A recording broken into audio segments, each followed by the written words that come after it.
میرے معزز مسلمان بزرگوں، عزیز بھائیوں اور امت مسلمہ کے مقدس ماں اور بہنوں، پیارے نبی علیہ الصلاۃ والسلام کی ایک حدیث میری آنکھوں سے گزری، ساتھیوں کو وہ سنائی تو ان کی چاہت یہ ہوئی کہ ایک بڑی مجلس کے اندر بھی اس کا تذکرہ ہو جائے۔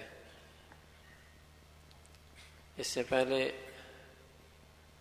دو چند مجالس میں آپس کے تعلقات کے متعلق بات چل رہی تھی، چونکہ اس حدیث کا بھی زیادہ تر موضوع اسی قسم کی باتیں ہیں، تو عرض کیا، سوچا کہ اسی کی تکمیل کے لیے اس حدیث کا تذکرہ بھی ہو جائے۔ اللہ کریم کہہ رہا ہے، وَمَا آتَاكُمُ الرَّسُولُ فَخُذُوهُ، جو رسول کہے وہ لے لو، جو دے اسے سنبھال لو، جو حکم دے اسے مان لو۔ فَخُذُوهُ، تو یہاں رسول اللہ صلی اللہ علیہ وسلم کی خدمت میں ایک شخص آیا اور اس نے آپ علیہ الصلاۃ والسلام سے کچھ باتیں پوچھی۔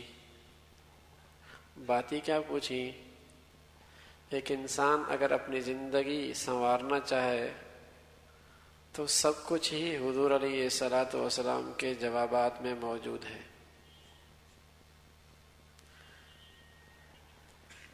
اور ایک خوبصورت زندگی کی تصویر آپ علیہ الصلاۃ والسلام نے بیان فرما دی۔ اس نے کہا، یا رسول اللہ، میری تمنا یہ ہے کہ احب ان اکون اعلم الناس۔ قال اتق اللہ تکن اعلم الناس، اے اللہ کے رسول، میری چاہت یہ ہے کہ سب سے بڑا علم رکھنے والا بن جاؤں۔ آپ علیہ الصلاۃ والسلام نے فرمایا، تقوی اختیار کر لے، سب سے بڑا علم والا بن جائے گا۔ علم کا نور تقوی کے نور سے ملے گا تو روشنی بڑی زوردار ہو جائے گی، منزل تک رسائی آسان ہو جائے گی۔ اور اگر تقوی نہیں حاصل کیا، کہیں ایسا نہ ہو کہ علم کا نور بھی چھن جائے، وہ محض معلومات بن کے رہ جائے، محض دل و دماغ کا، جسے کہیں کہ ایک نشہ بن کے رہ جائے۔ اس لیے تقوی اختیار کر، اگر بڑا عالم بننا چاہتا ہے، اسی علم کے بدولت منزل ملا کرتی ہے۔ اس نے کہا، یا رسول اللہ، احب ان اکون اغنی الناس، میری پسند یہ ہے کہ میں سب سے بڑا مالدار بن جاؤں۔ پیارے رسول صلی اللہ علیہ وسلم نے فرمایا، کن قنیا تکن اغنی الناس، قناعت اختیار کر لو، سب سے بڑے مالدار بن جاؤ گے۔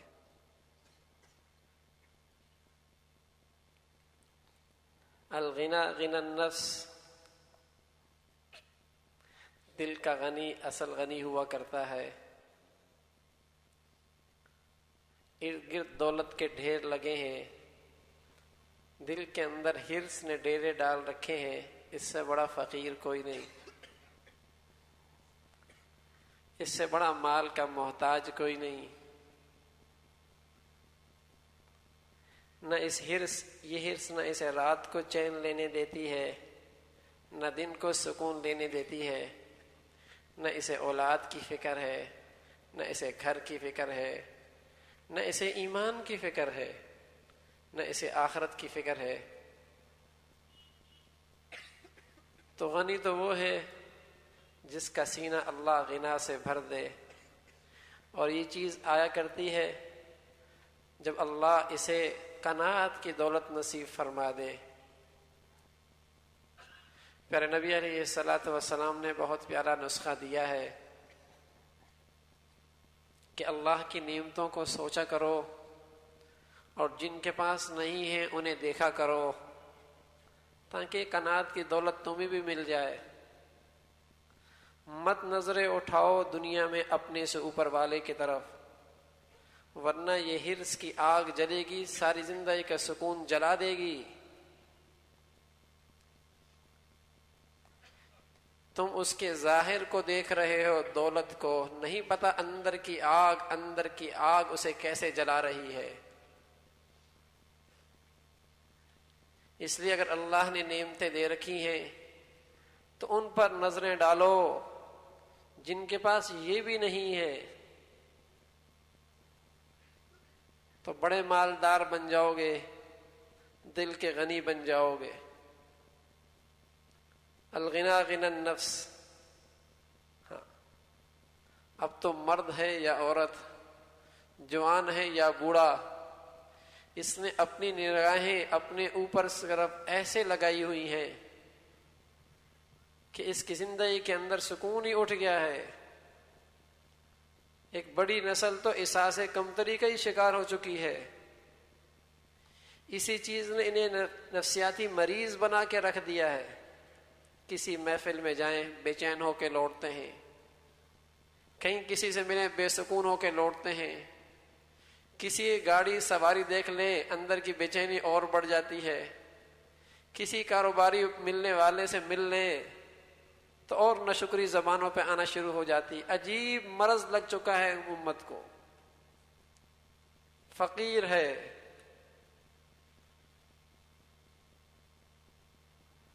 تو فرمایا الغنا غنى النفس. غنی بننا چاہتے ہو؟ اچھا، یہ غنا صرف دولت میں نہیں ہوتا، ہر نعمت میں ہوتا ہے. ہر نعمت میں ہوتا ہے. اللہ نے اولاد نہیں دی، انہیں دیکھو جن کے پاس اولاد ہے لیکن موذی بنی ہوئی ہے. صبر آ جائے گا، قناعت آ جائے گی. انہیں دیکھو جو اولاد کے باوجود آزمائشوں کی زندگیاں گزار رہے ہیں اولاد کی وجہ سے، قناعت آ جائے گی. تو اپنے سے کمتر کو دیکھو. تو ہر نعمت میں، چاہے وہ مال ہو، چاہے وہ عہدہ ہو، چاہے وہ گھر ہو، چاہے وہ بیوی ہو، چاہے وہ اولاد ہو، چاہے وہ شوہر ہو، قناعت مل جائے گی، سکون مل جائے گا. فرمایا کن قنیا تکن اغنى الناس. قناعت کر لو کہ جو اللہ نے دیا ہے بہت کچھ، بہتوں کو یہ بھی نہیں ملا.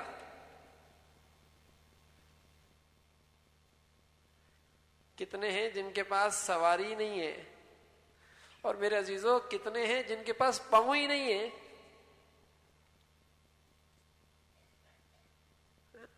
کتنے ہیں جن کے پاس پاؤں ہی نہیں ہے. کتنے ہیں جن کے پاس گھر نہیں ہے. ارے میرے عزیزوں کتنے ہیں جن کے پاس جھونپڑی بھی نہیں ہے. دیکھو تو صحیح، کتنے ایسے ہیں جو بیمار ہیں، اور کتنے ایسے ہیں جنہیں بیماری کے لیے دوا بھی نہیں ہے.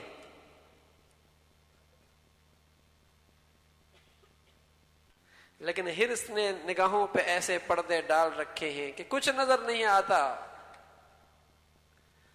تو اس نے کہا یا رسول اللہ غنی بننا چاہتا ہوں. فرمایا کن قنیا تکن اغنى الناس. قناعت کی دولت لے لو، بڑے مالدار بن جاؤ گے. کہا یا رسول اللہ احب ان اکون خیر الناس، احب ان اکون خیر الناس، سب سے بھلا انسان بن جاؤں. پیارے نبی علیہ الصلوۃ والسلام نے فرمایا خیر الناس ما ينفع الناس فکن نافعا لهم.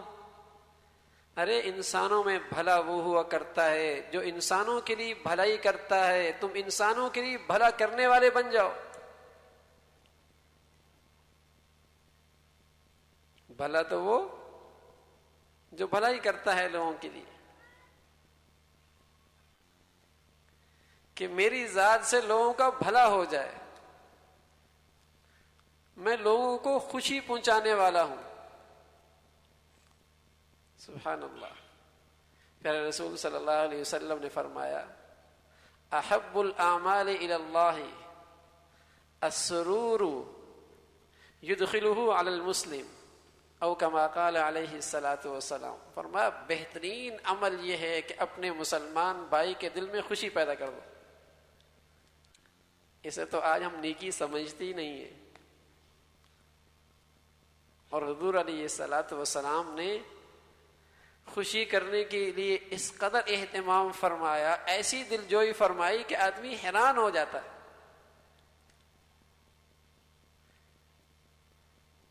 ساری زندگی میں پیارے رسول صلی اللہ علیہ وسلم نے کبھی رمضان کا اعتکاف نہیں چھوڑا، لیکن ایک مرتبہ ایسا ہوا کہ آپ نے رمضان کا اعتکاف چھوڑ دیا، اور اس کی صورت عجیب پیش آئی۔ میری اور آپ کی روحانی اماں حضرت عائشہ رضی اللہ تعالیٰ نے کہا یا رسول اللہ، میں بھی آپ کے ساتھ اعتکاف بیٹھنا چاہتی ہوں مسجد میں۔ اور اماں کے لیے مسجد میں اعتکاف بیٹھنا بری بات اس لیے نہیں تھی، خطرے کی بات اس لیے نہیں تھی کہ آپ کا گھر کا دروازہ مسجد نبوی کے اندر نکلا ہوا تھا، پردے کا مسئلہ نہیں تھا، باہر نکلنا نہیں پڑتا تھا، اسی راستے سے نکلتی اسی راستے سے اندر چلی جاتی ضرورت کے لیے۔ حضور علیہ الصلاۃ والسلام نے اس کی اجازت مرحمت فرما دی، ٹھیک ہے۔ حضور علیہ الصلاۃ والسلام 20 رمضان کو کہیں باہر تشریف لے گئے، جب واپس تشریف لائے تو کیا دیکھتے ہیں کہ بہت سارے خیمے مسجد نبوی میں لگے ہوئے ہیں۔ آپ علیہ الصلاۃ والسلام نے فرمایا یہ کس کے ہیں؟ یا رسول اللہ ازواج مطہرات کے، آپ کی دیگر بیویوں نے بھی یہیں ڈیرے ڈال لیے۔ حضور علیہ الصلاۃ والسلام نے فرمایا کیا یہ نیکی کرنا چاہتی ہے؟ یوں انداز اختیار کی، مطلب یہ تو نیکی نہیں ہے ان کے لیے، میں تو عائشہ کے لیے اجازت دی تھی، یہ بھی نیکی کرنا چاہتی ہیں، یہ کون سی نیکی ہے؟ اب بات آئی، انہیں منع کرتے ہیں تو معاملہ عائشہ کا آتا ہے، عائشہ کو منع کرتے ہیں تو ان کو تو پہلے اجازت مل چکی ہے۔ سبحان اللہ۔ کیا کیا رسول اللہ صلی اللہ علیہ وسلم نے ان سب سے کہا بھائی آپ بھی اعتکاف نہ بیٹھیں، اس لیے کہ آپ باہر سے آئیں گی، عورتیں مسجد میں اعتکاف نہیں بیٹھتی، آپ بھی اعتکاف نہ بیٹھیں۔ اما عائشہ صدیقہ رضی اللہ عنہا سے کہا آپ بھی نہ بیٹھیں۔ اب اما کی دل جوئی کے لیے حضور نے فرمایا بھائی اس سال ہم بھی اعتکاف نہیں بیٹھیں گے۔ سوچیے ذرا، اس سال ہم بھی اعتکاف نہیں بیٹھیں گے۔ ہم اسے نیکی سمجھتے نہیں کسی کا دل خوش کرنا۔ پھر حضور علیہ الصلاۃ والسلام نے اپنے یہ 10 دن اگلے سال کے اندر پورا کیا، اور آپ نے آئندہ سال 20 دن کا اعتکاف فرمایا۔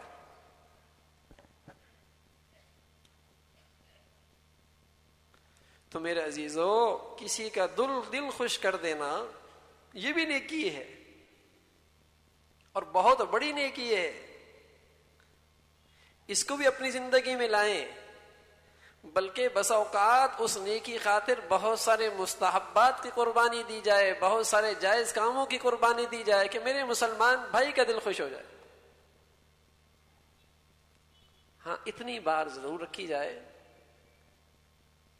کہ جو ذہنوں میں آتا ہے اللہ کو ناراض کر کے کسی کا دل خوش کرنا یہ حرام ہے،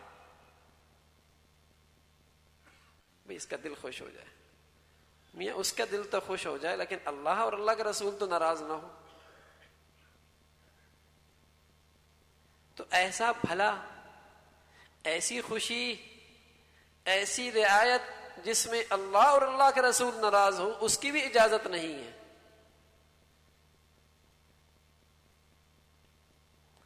تو شخص نے کہا یا رسول اللہ احب ان اکون خیر الناس، تو پیارے نبی علیہ الصلوۃ والسلام نے فرمایا خیر الناس ما ينفع الناس وكن نافعا لهم، بھلا بننا چاہتے ہو تو پھر بھلائی کرنا سیکھ لو بھائی، لوگوں کو خوش کرو، لوگوں کے لیے بھلا کرو۔ کہا یا رسول اللہ احب ان اکون اعدل الناس، میری چاہت یہ ہے کہ میں انصاف پسند بن جاؤں، انصاف کرنے والا، اور لوگوں میں سب سے زیادہ انصاف کرنے والا۔ تو آپ علیہ الصلوۃ والسلام نے فرمایا کہ اس کا پیمانہ یہ ہے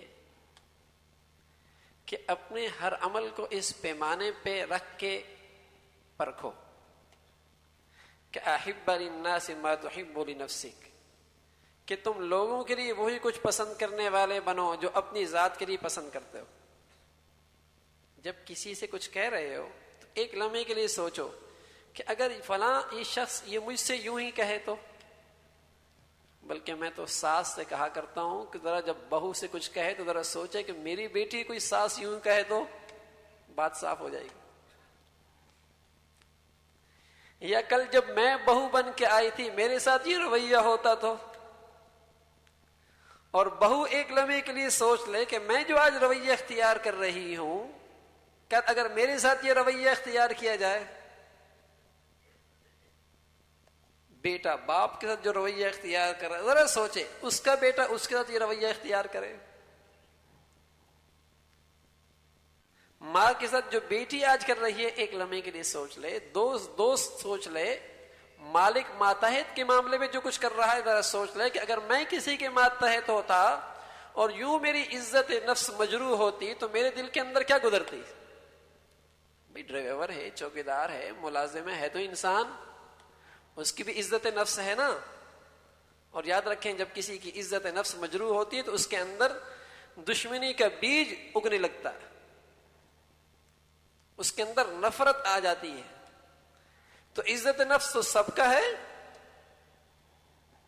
ملازم ہے تو کیا ہوا، ماتحت ہو تو کیا ہوا، اس کی ذات تو میں نے نہیں خریدی، اس کا وقت خریدا ہے، اس پہ وہ تنخواہ لیتا ہے۔ جیسے میں انسان ویسے وہ انسان، جیسے اس کا احترام ایسا میرا احترام، عزت نفس جیسے میری ہے ویسے اس کی ہے۔ تو فرمایا عادل بننا چاہتے ہو سب سے زیادہ تو پھر ایک لمحے کے لیے یہ خیال کر لیا کرو کہ جو لوگوں کے لیے پسند کر رہے ہو آیا اپنے لیے پسند کرتے ہو، اور جو لوگوں کے لیے رویہ طریقہ انداز ناپسند کرتے ہو وہ اپنے لیے بھی ناپسند کرو، وہ اپنے لیے جو ناپسند کرتے ہو لوگوں کے لیے وہی ناپسند کرو، تو پھر عادل بن سکتے ہو۔ کہا جائے گا ہاں تمہاری زندگی میں بڑا انصاف ہے۔ پیمانے الگ الگ نہ ہو، پیمانہ ایک ہو۔ کہا یا رسول اللہ احب ان اکون اخص الناس، میں لوگوں میں اللہ کا مخصوص بندہ بن جاؤں۔ فرما اکثر ذکر اللہ تکن اخص العباد، خوب مولا کو یاد کیا کرو، اللہ اپنے مخصوص بندوں میں شامل کر لے گا۔ قال یا نبی اللہ احب ان اکون من المحسنین، میری تمنا اور آرزو یہ ہے کہ میں محسنین میں شامل ہو جاؤں۔ ان اللہ یحب المحسنین، اللہ ان سے پیار کرتا ہے محسنین سے، میری چاہت یہ کہ میں بھی ان میں شامل ہو جاؤں۔ تو آپ علیہ الصلوۃ والسلام نے فرمایا اعبد اللہ کأنک تراہ فإن لم تکن تراہ فإنہ یراک، پھر ایسا کرو ہر عمل یوں کیا کرو جیسے تم اللہ کو دیکھ رہے ہو، اگر یہ خیال نہیں تو یہ تو دھیان کر لیا کرو کہ اللہ بھی تمہیں دیکھ رہا ہے۔ تو اس عمل میں قوت کتنی ہوگی، جان کتنی ہوگی، خشوع کتنا ہوگا، اخلاص کتنا بڑھیا ہوگا۔ فرما اگر محسنین میں بننا چاہتے ہو تو اپنی عبادت آہستہ آہستہ اس درجے پہ لے کے آؤ، اس درجے پہ لے کے آؤ، اپنی ذکر کو، اپنی تلاوت کو، اپنی تجارت کو، اپنی معاشرت کو، اپنی عبادت کو، اپنی نماز کو، اپنے روزے کو، اپنے حج کو اس درجے پہ لے کے آؤ، اللہ دیکھ رہا ہے۔ کہا یا نبی اللہ میری چاہت یہ ہے کہ احب ان اکون من المطیعین، میں فرما برداروں میں بن جاؤں. فرما ادی فرائض اللہ تکن مطیعا، اللہ کے عہد کردہ فرائض کو پورا کرو تو مطیع بن جاؤ گے. کہ یا رسول اللہ احب ان القى اللہ نقیا من الذنوب، قال اغتسل من الجنابۃ متطہرا تلقى اللہ یوم القیامۃ وما علیک ذنب. اللہ کے رسول میری چاہت یہ ہے کہ اللہ کے دربار میں جب حاضر ہوں تو صاف ستھرا ہو کے حاضر ہوں، میرے دامن پہ گناہ کا ایک بھی دھبا نہ ہو.